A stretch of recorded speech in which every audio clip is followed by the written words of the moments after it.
अजिबात कंपल्सरी नाही आहे की तुम्हाला गुलाबजामुन बनवायसाठी ते बाहेर मार्केटातून ते पॅकेट्स घेऊन ये पाहिजे।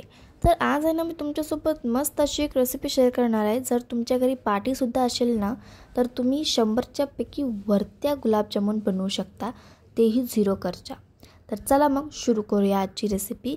तर सगळ्यात आधी गुलाबजामुन बनवायसाठी आम्ही इथं बनवलेला आहे पाक।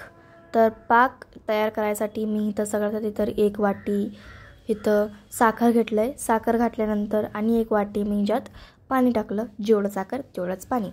तर पाणी टाकल्यावर गॅसला ऑन करायचं आणि त्याच्यानंतर मस्तपैकी हिला हलवून घ्यायचं, म्हणजे कंटिन्युअसली स्टर करायचं, नाहीतर तुम्ही असंच ठेवलं ना तिला तर ते काळी जाळून जाऊ शकतो। तर आता याचा ना कुठून मी इलायची घालते। इलायचीचा खूप मस्त असा सुगंध पण असतो आणि टेस्ट पण त्याचा वेगळाच असतो, तर ते मला आवडतो त्याच्यासोबत। तर आता आहे ना, मी ब्रेड घेतलाय। तर व्हाईट ब्रेड घेतलाय मी नॉर्मल, 1 पॅकेट आणि एकच पॅकेट घेतलाय आणि एक पॅकेटमध्ये मी 50चे वर मी गुलाबजामुन केलते। खूप आवडतं मला। तर ब्रेड घ्यायचा आणि त्याच्यानंतर जे ब्राऊन पार्ट आहे ना ब्रेडचा, ते काढून वेगळं करायचं।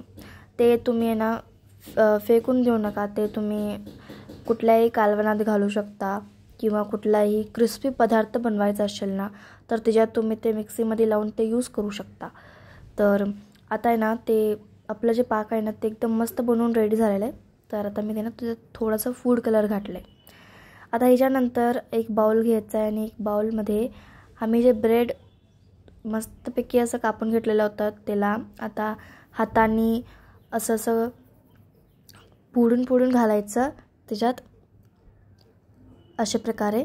तर एकच ब्रेड घेतला आहे आणि त्याच्यानंतर हे तुम्ही बघू शकताय की असं मी ब्रेड करून घेतलं आहे। आता ह्याच्यानंतर मी त्यात टाकणार आहे दूध।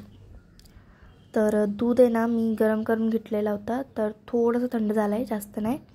तर दूध पण गरमच आहे आणि दूध घातल्यानंतर 1 वाटीच दूध घातलं आहे मी आता। आणि एकदम डायरेक्ट असं दूध नाही घालायचं, थोडं करून दूध घालून तुम्ही मळायला चांगलं। आणि त्याच्यानंतर 1 वाटी मी हिच्यात आता घातलेलं आहे मिल्क पावडर, म्हणजे दुधाची पावडर। आणि ह्याच्यानंतर थोडंसं ना तूप घालून घ्यायचं। मिल्क पावडर आहे ना ते खूप छान टेक्स्चर ॲड करते। चांगल्यापैकी हिला मळून घ्यायचं आणि सॉफ्ट डो हिचा प्रिपेअर करायचा। एकदा छानपैकी असं मळला नाहीला तर तुम्ही बघू शकता की किती मस्त झाले। तुम्ही हवं असलं तर 15-10 मिनटं रेस्टवरती पण सोडू शकता। तर आता मी ना हिला 10 मिनटं रेस्टसाठी सोडला होता। आता चला मग गुलाबजामुन बनवून घेऊया। तर सगळ्यात आधी तर इथं गोले बनवून घेऊया। हे बघा किती स्मूथ दिसत आहेत, कुठेही म्हणजे असं फाटलेलं नाही आहे, कुठेही क्रॅक्स आलेले नाही आहे ना। एकदम मीडियम साईज ठेवायचा यांचा, खूप जास्त मोठं पण नाही बारकं पण नाही, ठीक आहे। तर असं करून आहे ना घ्यायचं। तर चला मग अशा प्रकारे ना मी सगळे गोले बनवून घेते।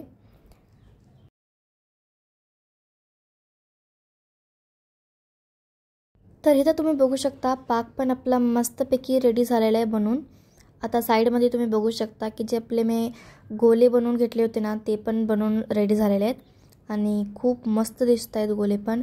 आणि टेन्शन अजिबात घेऊ नका, हे खूप टेस्टी आहेत, खूप मस्त, खूप चव लागतात एकदम खायला।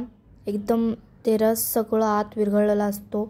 मला तर पर्सनली खूप आवडतं हे। आणि पार्टी वगैरे असले ना तर बाहेरून ते पॅकेट आणण्यापेक्षा तुम्ही ते हे घरीच बनवू शकता। तर आपले गोले सगळे बनवून रेडी झालेले आहेत। तर आता चला तळायला घेऊया यांना सगळ्यांना।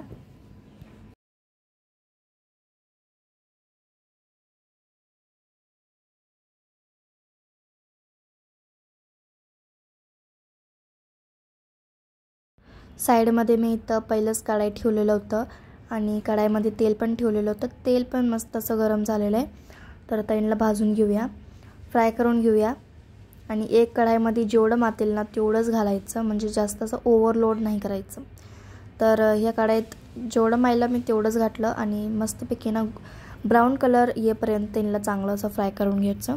तर आता मी बॅच 1 फ्राय करते आहे. तर चांगल्यापैकी असं फ्राय करून घेतल्यानंतर आम्ही हे बघू शकता मस्त एकदम कलर आलेला आहे. आणि गॅसचं जे फ्लेम आहे ना ती मी लो करूनच ठेवलेलं आहे. आणि हाय करून ठेवल्यानंतर ना काय होतं की आतपैकी ते मस्त असं फ्राय होत नाही. फक्त बाहेरून ते क्रिस्पी दिसतं पण आतनं ते कच्चंच राहतं. तर हे तुम्ही नक्की लक्षात ठेवा की लो फ्लेमवर करताना ना अजून आपले गुलाबजामुन ते मस्त चांगले फ्राय होतील. तर हे माझी स्मॉल टिप होती, ते तुम्ही बघू शकता. खूप डिफरन्स येतो टेस्टमध्ये असा. तर आता मी बॅच 2ला पण मस्तपैकी असं फ्राय करून घेते.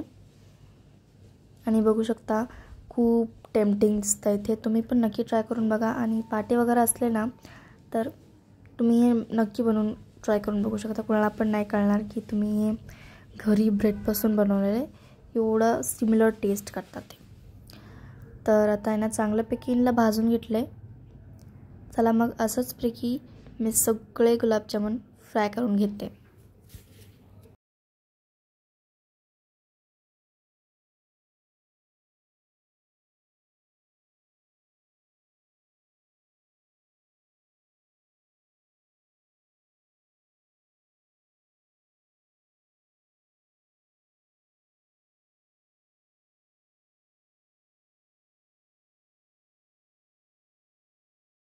तर सगळे गुलाबजामुन मी चांगले भाजलेले आहेत आणि साईडमध्ये आपला पाक पण मस्त असा तयार झालेला आहे. तर आता जे आम्ही गुलाबजामुन बनवले होते ते पाकामध्ये सोडूया. आणि तुम्ही डायरेक्ट पण सोडू शकता याच्यात 1-2 मिनिट थांबून असं. तरी बघा गुलाबजामुन सोडल्यानंतर 4-5 तास तुम्ही तर याला सोडूनच द्यावा. झाकून सोडून द्या म्हणजे ते चांगलं आतपैकी जे शुगर आहे ते विरघळतं. तर आता फ्राय करून मी डायरेक्ट आता ह्याच्यातच सोडणार आहे. आणि तुम्ही बघू शकता की गुलाबजामुन किती मस्त दिसतं. आणि नवीन चॅनल आहे तर प्लीज सपोर्ट करा फ्रेंड्स. असंच मी तुमच्यासाठी नवीन टिप्स आणि नवीन रेसिपीज घेऊन येईल. नक्की लाईक करा माझ्या चॅनलला, सबस्क्राईब करा. नवीन व्हिडिओसोबत पण भेटूया. आणि हे बघा फ्रेंड्स आपले टेस्टी गुलाबजामुन बनवून रेडी झालेले आहेत. खूप मस्त, खूप सिंपल आहे हे बनवायला. तर तुम्ही नक्की ट्राय करून बघा. आणि ह्याच्यात आहे ना जास्त असं म्हणजे तुम्हाला इन्व्हेस्ट पण करायची गरज नाही आहे. फक्त एक ब्रेडचं पॅकेट आणि तुम्ही एवढं सगळं गुलाबजामुन बनवून रेडी करू शकता. तर आय होप फ्रेंड्स तुम्हाला हे व्हिडिओ आवडला असेल तर व्हिडिओला लाईक करा. आणि चॅनलवरती नवीन असाल तर चॅनलला पण नक्की सबस्क्राईब करा. नवीन व्हिडिओसोबत भेटूया नेक्स्ट व्हिडिओमध्ये. Till then friends take care and thanks for watching and bye bye.